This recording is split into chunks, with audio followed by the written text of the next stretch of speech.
Hello! Welcome to Buzzin' with Cousin Talk. I'm your host, Cousin Johnny. We're here at 520 Fremont Street. We're at Maxfit. Great place for your nutritional needs and also the grab-and-go meals. Nutritious meals already made. Terrific. And we thank Chris Spencer, the owner and founder of Maxfit, for sponsoring the show today. Thank you so much, Chris. I think Chris is here. Chris, come on in. All right. Yeah. All right. Thank you for having me today. Chris. All right. Sharon. All right, for sure. Chris, thank you so much for having us come on. Oh, you're more than welcome. And welcome. I know you. I thank you for being on my show about 2 months ago. It was a great show. A lot of people saw it, but that people didn't see it. Tell us about, just real quick, about Maxfit. A little overview. So Maxfit is kind of the parent name for the company. We have Maxfit Markets. There's a store here, obviously 520 Fremont in Monterey, California, and we have one in Salinas. We have a grab-and-go selection. We sell food. It's healthy prep meals. Anything from ultra clean chicken, brown rice, broccoli to fettuccine to Hispanic dishes, all very flavorful but cooked cleaner, with cleaner quality, lower sodium, etc. So we've been doing it about 5 years in the meal prep business, to the point where we've perfected the process where we utilize our professionally trained chef who has a background in also restaurants, culinary aspect, but also like assisted living facilities when he first started out. So he's very good at preparing our dishes to a healthier standard, but remaining the same quality flavor. So our core values are always providing, great service, great environments, hence, this little lounge we're hanging out. We want to be more about like a community-based business other than just getting your money and getting you out the door. Personally, I started Maxfit about 18 years ago. Wow. Yeah, so it's been an overnight success, so 18 years of doing this, but it's been into the last 7 years where we really picked up a lot of traction, and a lot of that has to do with the food. We're currently shipping food to the continental United States during just post-COVID, the lockdowns, etc.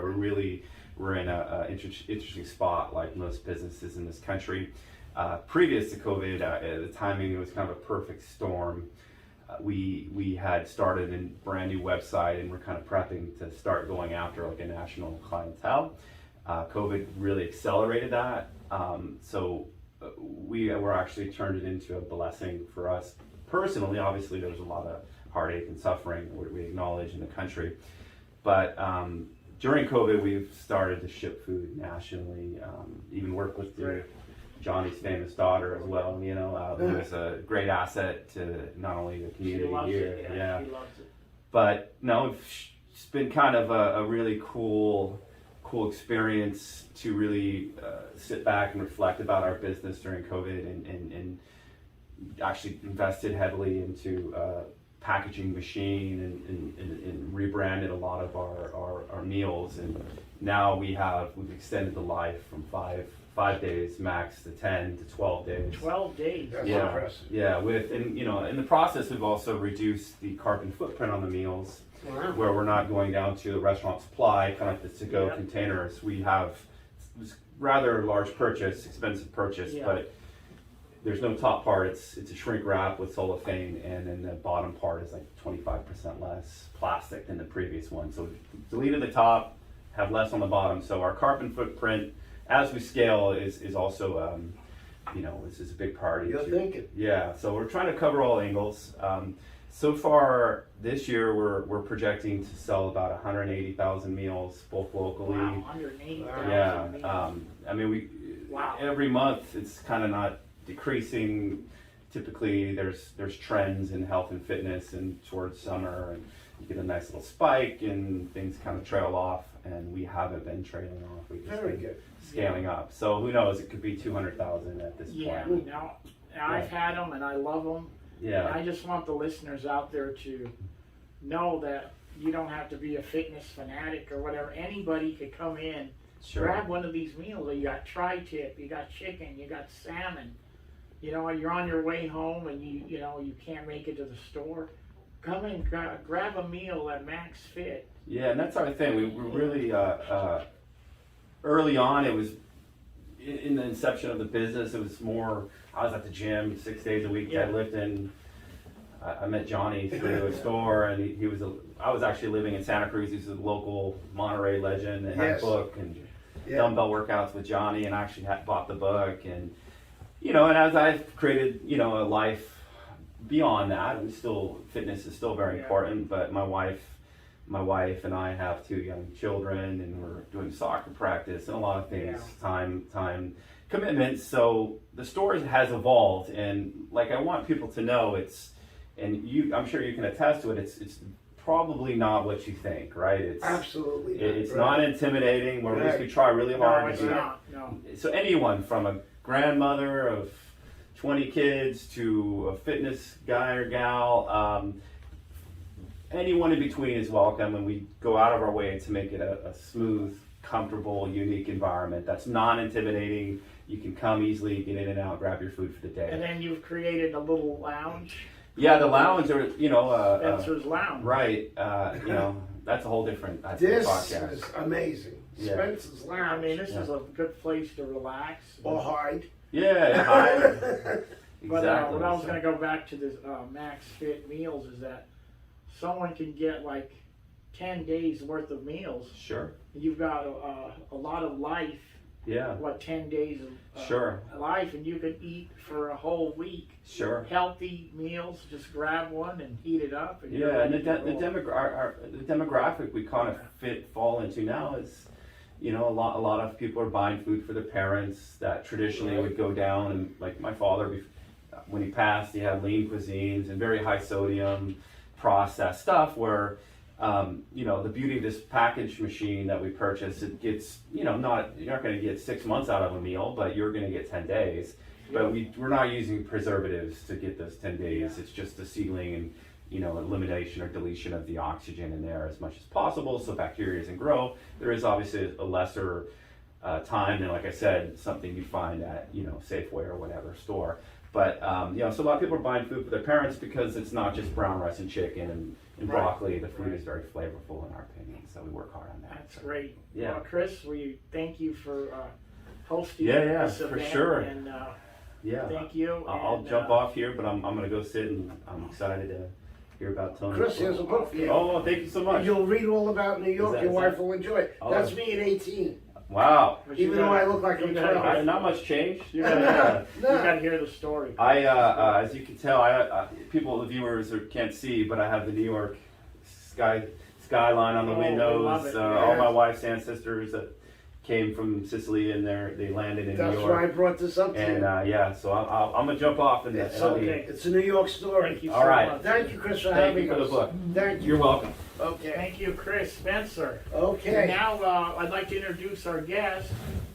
He's an author, he's a storyteller, and a good friend of mine. And he just wrote this book called Cherish. It's a great book. I'm about 150 pages into it. A New York teenager and a nun learn about love. Yeah, and please welcome Tony Albano. Thank you. Johnny, thank you for having me. Thank you for coming on. I can't even believe where we are. Yeah, I mean, I had no idea. John gave me directions to a place, and I came with my dear friend today, and this is like a whole other world. I didn't even, this is something. And I got to meet the man who married me 40 years ago. Yeah. Yes, Chris Johnson. Yeah, Chris Johnson. And you and I met around 30 years ago, Yeah. working on Fisherman's Wharf. Fisherman's Wharf. Right. So, Tony, where'd you grow up? I grew up in Brooklyn. In my story, Cherish, actually, I didn't, there was a tenement we lived in, but then we moved into the projects, which unbelievably, the projects seemed like we were going to the Hilton. Yeah. It was so much better than the tenement. It was an unbelievable feeling. We were like the first tenants in the project. Nice. Still, when I smell fresh paint, it always brings me back to moving into the projects for the first time. So I had never seen a playground before until I moved into the Wow, project. that's great. And then how did you end up in Monterey? In Monterey, my friend Sharon came with us, and this gives me a good opportunity to tell people my story and Sharon. The way I got to Monterey is when I was young, I was a performer in New York City, writing songs, and I had the opportunity to work at a deli, which was wonderful because I still had my night times for me to go perform in New York. Well, lo and behold, when I did not get discovered, I got lucky enough to buy the deli from the man who retired. So at 23, I ended up owning a deli, and at 26, I met my wife, Pat, who you know. Yeah. Pat started cooking at the deli. And when she cooked at the deli, we really did great. There was a line around the block. I had my cousin working for me. I mean, I'm only 26, and I have young people working for me. I thought life couldn't get much better than that. That's beautiful. Because Pat started cooking, homemade cooking, and that really did the job. But then a man came in and said, I'd like to buy your deli. I said, oh no, I'm very happy. I have no education. I never did anything but work at the deli and now own it. And he told me how much he would give me. And I said, even if I had the money, I don't know what I would do with it. And he said, well, think about it. And I did. And when he left, my wife said, who was that man? Like he was the Lone Ranger. And I said, he wants to buy the deli. And she said, well, how much does he want to give you? And I told her, she goes, what'd you say? I said, we're happy. She goes, we're not that happy. I go, I didn't know we weren't happy. She goes, we've never been that happy. I go, why didn't you say anything? She says, well, it was your life. You've been here since you're 19. But for that amount of money, we could go live in California where my sister lives. So really, this is an opportunity. I called the man Dennis up the next day, said, Dennis, I am not that happy. You can buy the deli. And I sold him the deli. And the next thing I knew, we were on our way to California. And when we got married at Lovers Point here in Carmel, I said to my wife quietly, while Chris was the official, I said, am I happy yet? She goes, now you're happy. So you don't know you're happy till your wife tells you. Okay, so now I'm happy, and I moved to California. I started working with you at Wallside. Right. And then I was the manager for a while. And, a car accident put me out of action. I worked at Elfania, put me out of action. And all of a sudden, the performing in me came out, and I've been telling stories, and there's a little dog that came into my life that's missing a leg, just like myself. And when the dog came into my life, everything changed, and I started performing. The man who owned the dog said, now I would like to put your stories in a little book. And I said, I don't know about that. He goes, I want my dog on the cover of a book, and then we can do this. I go, if that's what you want, we'll do it. A leg to stand on. A leg to stand on, because I'm missing a leg. And then I started telling these short stories, and lo and behold, I mean, I can't use a computer, I can hardly spell, I can't type. I had these two little books out because they transcribed them for me, so I just told stories. But I did have a secret story in me that I never told anyone. It's a 50-year-old secret, and I didn't tell the story to protect someone's reputation and protect the person, but my wife always wanted me to tell the story, and that's why I wrote Cherish. And this one, I could not speak into a tape and have people transcribe it. They literally made me sit down and write it longhand. So everything in that book was written longhand. It was a little grueling, but I started it 30 years ago. So basically half the book was written. Okay. Whenever it came to the personal part, I would stop. But on the 50-year anniversary of this event took 1 year to live, but 50 years to tell. On that given point, I said, if I don't do it now, I will never do it. I'm 65, and I finally got it out. So, you came to my first show on the road, August 1st. It was really fun. It was great to see you again, and it's great to be in this place where, when Johnny told me to come to Max's Fit, I didn't know what he was talking about. And here is this called Chris's Fit, Max's Fit? No, this is company, so now we're a corporation that's expanding. But this is called the Spencer's Lounge. The Spencer's Lounge. That's my last Well, name. what is that called? Maxfit Max Market. Fit. Yeah. We walked into Max's Fit Market, Yeah. and then it took me into a whole new world back here. This is called Spencer's Lounge, which is different, much different. And I'm happy to be able, as like a member of a club, to come. Most clubs will not have me, but here I am at Spencer's Lounge. Great. I never knew this even existed. We didn't know, and we want to come back. And for me, Johnny knows I have no technology skills, decided he would do the show differently and have me sit next to him so I didn't have to get on And the we computer. thank Chris Spencer For having for us. hosting this event. I had no idea what was going on and where we were going. So Cherish, like I said, I've been reading, probably 150 pages. You know, I'm a slow reader. I haven't got to that It's okay. spicy part. The personal part is The coming. personal I part. think I kept the people waiting long. And, but I like the relationship that you had with your grandfather. My grandfather was my world. I mean, that was a really, you know, in this book, it's like, My it grand was like the go-to person for you. he shielded me from And a lot of and abuse. you too. Yes. Yes. You enjoyed him, and Yes. We had a love that was unlike any other. yeah. And when you continue reading on the book, when there comes a part where I don't lose him physically, but I lose him mentally, and then that's when I have a relationship with a nun who steps in to save my life. A nun, wow. A nun, yes. And you're in Catholic school? I was in Catholic school. It was the first year nuns did not wear habits. Yeah, Parents were in an uproar. Some thought it was a good idea, some didn't. yeah, And a little bit of the story is each year before school starts, in autumn, each church in New York, they have a feast or a bazaar to raise money for the church. And each year my friend and I would go just to check out the upcoming year. It was the end of summer, kind of like Labor Day was just now. yeah. You would always go the week of like Labor Day. And this year, which made going to the bazaar more interesting, is we were going to see the nuns not wearing habits. They were going to be in civilian clothes. Okay, yeah. So any 14-year-old kid would be like, I got to see this. Yeah, Nuns without habits. yeah. But there was a little more intrigue to this year because this year there was going to be a new nun. Because Sister Patrice, who I liked very much, got promoted to Mother Superior. Right. So that it left an opening for a new nun. And I was working with my friend Ed, and as we're looking at legs and hair and things we've never seen on these women before, Yeah. I spot the new nun. And I go, oh my God, Ed, if I get her, my life is over. And he goes, why? I go, look at her. She's mean looking, she's rigid. She just is not Sister Patrice. Yeah. So I started figuring out in my mind, they had it in categories, the smart kids, the medium kids, and the dumb kids.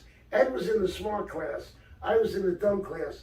I go, well, let's see how they would play this. A new nun, would she to make it easier on her and give it to the smart kids, or would someone who looks as mean as this give it to the dumb kids because she can handle it? She can handle Which way this would fall? I went to school and I got her. I said, Ed, I'm finished. We walked home from school. I go, you lucky dog. Yeah. You got Mr. Villar, such a nice man. I got the meanest woman on earth. And little did I know, I thought my life had ended. My life had just begun. And I won't tell you more of what happens. No. I will tell you one thing. When we open up and I talk to her a little, she says, what brings you happiness? And I told her the New York Mets.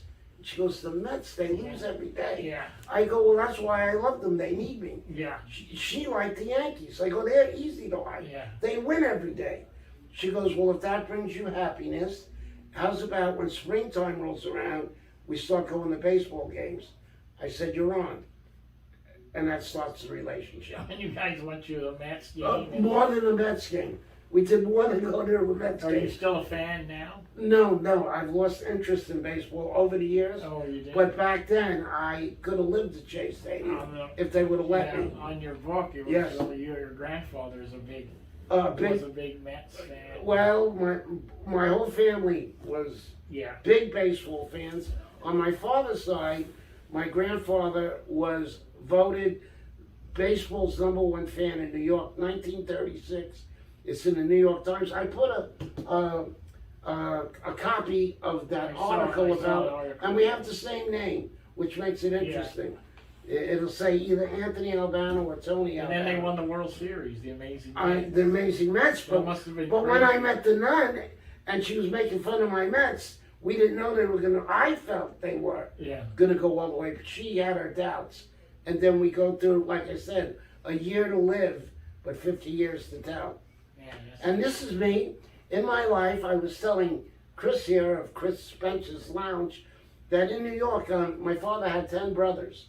And my father was the straight one, luckily. He went to work and had a job. The other brothers did different things. And should I tell you a little story about that? Well, the first family Albano reunion was 10 brothers. They all had spouses. All the spouses had kids. They told me Uncle Sal is in the hospital and we need to go visit him. So you got to imagine 10 brothers with wives and kids. There's a lot of people going to the hospital. And we're driving and driving and driving. And I'm an only child at that point, sitting in the back of the car. And I'm sitting, wow, this must be some hospital. Yeah. This is a long, long ride. But I'm quiet. I'm an only child. Now we're out of the city, and I start seeing mountains and streams and scenery I've never seen You guys are before. driving. Yeah. I go, wait, this is gorgeous. I wonder what's the matter with Uncle Sal. This is a long ride now, Yeah. and I'm squirming in the back of the seat. I can't wait to get out of the car and play with my cousins that I haven't seen. And we get there, and we go through 2 brick columns, and we drive through. There's picnic benches all over the place. My father says children are not allowed in hospitals, so the kids will have to. But when we get up there, we're gonna have Uncle Sal wave to you, and that way you can say hello to him. So there's me and all my cousins. Remember, if 10 brothers all have kids, and I each have more than one, there's a lot of kids. I'm the oldest. I'm waving to my Uncle Sal, and I look up and I go, you know, this doesn't look like a hospital. This looks like jail. I see bars on the thing. Oh, yeah. I see men in uniforms. I go, Dad, this looks like a prison. He goes, Anthony, don't ever mention a prison. He picked me up like a feather and took me over and said, Anthony, you're the oldest kid. Don't mention a prison. Please don't mention a prison. I go, Dad, I won't. I'm just saying. This looks like a jail. So the first family Albano reunion was at a prison in upstate New York. So that kind of gives you a little history of my father's side of the family. One of my cousins married John Gotti's daughter. So I was telling Chris Spencer over here that I either could have been a hippie or a gangster in New York. Yeah. So as you can see, I turned out to be a hippie. This is me on Bleecker Street in Greenwich Village. I was 18, even though most people say I look like I'm 12. And this is in front of the Other End, which is a famous nightclub on Bleecker Street in Greenwich Village. My friend Ed took the picture, and little did I know 50 years later, it would have relevance in my story. Yeah. This photograph, after you read the end of the book, you will know why this is the photograph of the book. Because then this really takes on a whole new meaning of why this certain look that I have will kind of shock a person. Wow. And I won't tell you more than that. Okay. Okay. It's gonna be great. So I'm read, looking forward to it. my first relationship was with a nun. And I will let you know, we have been in touch for 50 years. And she's still around now? We have lost contact in the last 6 months. Something is wrong. Yeah. And but for 50 years, we'd always call on our birthdays and Christmas. You call and You know, she called me, I called her. wow, what a story. It's quite a story. I don't want to tell you. You will know when she sees that I look like this after not seeing me for a while. I think I should tell you. Does she know that, No. that you wrote a book? She has asked me for 50 years not to write this. Oh, But I thought after 50 years, I'm 65, she's in her 80s. yeah. It's time for me to tell the story. Got it. It's almost a gift to my wife. Yeah. And Pat wanted me to tell this story. Beautiful. So anyway, when she saw how I looked after not seeing me, she goes, "You look like Jesus Christ." And I said, I had a good teacher. She was a nun. Read the book. Got it. Cherish. It's And it's the a new good subtitle, I realize this is the old one. The new subtitle is "A New York Teenager and a nun learn about love." Oh, I happened that's to the bring new the wrong. title? I brought the wrong book. Okay. Someone got scared that I mentioned the nun in the cover. Do you have a nun on yours? Uh, Oh no. Yes, That's a good one. you have the one. Chris has the book. Yeah. So it's a New York teenager and a nun learn about love. I thought I had this in my Nice, bag of yeah. tricks. So, So Tony, this is your third book. yes, yes. These two little Okay, books, so what we have here is Life is a Bumpy Road and A Leg to Stand On. These are true short stories of my life. And interesting you should bring that up, Johnny. When you're a storyteller like myself and you write these little stories, true, but they happen, and you could, some of the stories are like one page. People think you're an open book. But I'm not an open book because I kept this secret for 50 years. Yeah. So that's the one story I would not tell in public. But people, I never really considered myself a writer, but people are saying the writing this is fantastic. Has there been any idea, any thought about doing a screenplay, or People have offered already. they have? Yes, and one person did a screenplay, but my wife and I were not very happy. She changed the whole story around, Oh yeah. where the story is not even recognizable anymore. But there was another person who said they would like to write the screenplay. I think it's gonna be. I think it'll be a hit. We'll see what happens. Yeah. I'm just glad I finally got it out while I'm living. Yeah. Now, do you have plans on on a fourth book, or are you I do. And it won't be about me. Enough about me. Okay. It's called The People in My Building. It's about what happens when I got in my car accident and was housebound for 5 years. And all the people that came to visit me, it'll be about each one of those persons, their story. I ended up saying, they would bring me things to eat and just to keep me company. Yeah. And I would say, I appreciate you coming here and bringing things. Can you just tell me a little story of your life? And they would tell me these unbelievable, fascinating stories. These are people I always thought were boring and old. And I was totally wrong. They had wonderful lives. So hopefully I can write The People in My Building. Wow, that's gonna be great. Have you- And it won't be about me. After this, I think there's been enough said about me. It's gonna be. I can't wait to finish reading. Thank you for having me, Johnny. Reading this book. Thank you to two Chris's. Thank you to my dear friend Sharon, who I now am calling my coach. She's my coach. Yeah, she's Yeah, good. and if you're gonna have a coach, you might as well have a good-looking coach. Yeah, That's what I did. That's for sure. Yes, yes. I tell my wife I only work with women. Yes, it Now- works out better that way. Now, Tony, let's. Yes, How does someone get the book? Like, that's a good question. In Carmel, and I live in Carmel, when you go down Ocean Avenue, Chris Kringle, on one side of Ocean Avenue sells it. On the other side, Whitaker's Home Furnishing sells it. River House Books sells it at the Crossroads. That's at the Crossroads. Crossroads, and you can get it on Amazon, and it's soon going to be in Bookworks in Pacific Grove. Perfect. I like to put my books in books that are not bookstores, because when you're in 5,000 books, I don't know, why would people pick up my book? But if you go into a store and there's only 5 books by local authors, they Yeah, feel like that's they're great. I think special, that's. I think. and they buy them. Yeah, because you have a tendency, you go in a bookstore, you're You're You're overwhelmed. gonna browse, and you're gonna go Right. here, you're gonna go there. But if you go into Where a was that store book? Yeah. and it has only 5 authors, Yeah. there must be a reason. I'm the reason. Wow.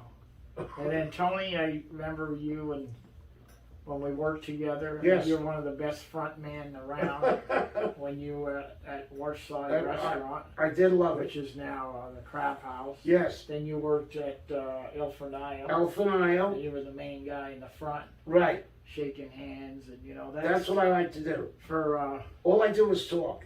for hospitality. That's what you want. You want to come in and you want someone to make you feel good. You have to engage And them. You definitely. If you don't engage them, you lose them. definitely make people feel good.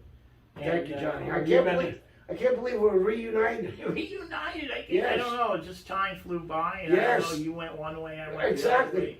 The car And then- accident and put me then out I- of action. And then I looked at I think it was in the week, Monterey Week. Oh, right. A story in It that said, one, it yes. said Tony Albano's new book, come to a book sign. Like, Tony Albano? Right. And there you I know were. that guy. And we I'm pulled going. up together in the parking I lot. said, I'm going. And I looked, I told my wife, there's Johnny. Yeah, it was, Yes, that was really special. that was. Yeah. And I'll be announcing soon my new performances I'll be doing. Somebody's making a new website for me right now. Now the performances you're doing are they're storytelling. Storytelling, and I will tell some stories from my new book. Okay. Also, you sang. I sang. I don't have a good voice, but I used to write songs. You did a good job. With There's this. a memorable song by John Prine, who we just lost, that I sing about memories.